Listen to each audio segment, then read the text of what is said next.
Hello again. Bagito boy in the house, in the place to be.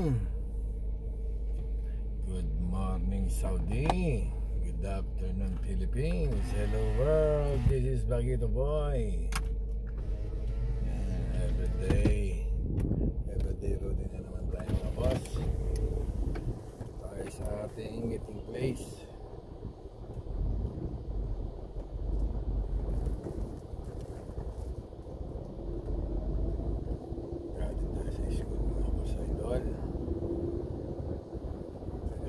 Para pambili sapatos.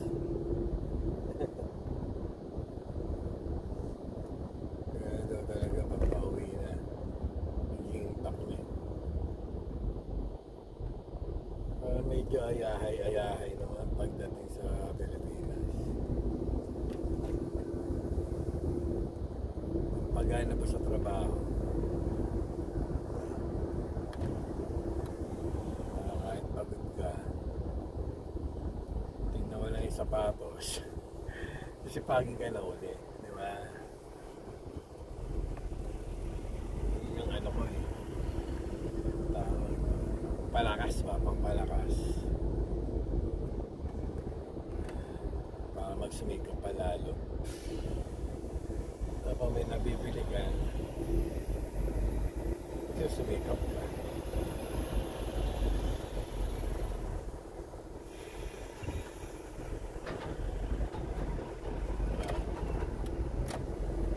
Lalo ako sa sumisipag eh. Pag pinabibili ka na isang bagay, yun nga lang, kailangan may technique ka rin. Example,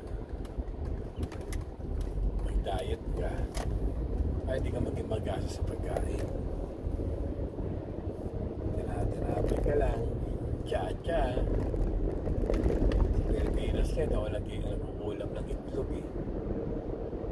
Tangin na dito, araw-araw eh.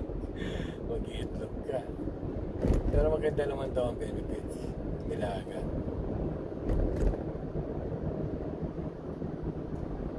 Dalawang tinapay, isang tinapay, pasya. Kaya nyo mag-chabos, tsaka na lang kayo. Huwag na kayo magkape. Lalo sa umaga pagkagising sa umaga. Hindi kayo basta-basta magkakape. Kung magkakape man kayo, make sure may laman yung tiyan nyo.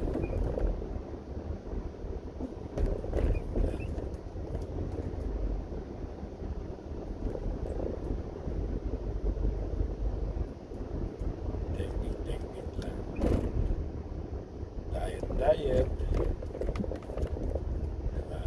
Diet na dahil makakapagtipid ka. Maganda pa sa tawag doon.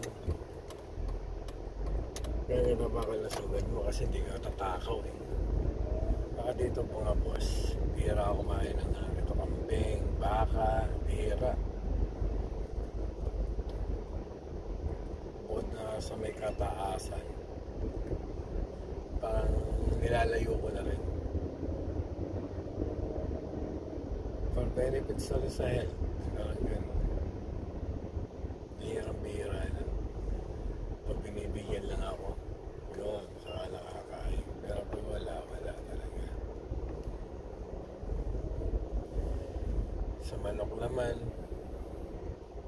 madalas lang kapag nandiyan yung asawa ko. Pero bihira din. Ano lang ako, pisda lang ako, pisda. Saka ano, vegetable. Nandito na tayo mga boss.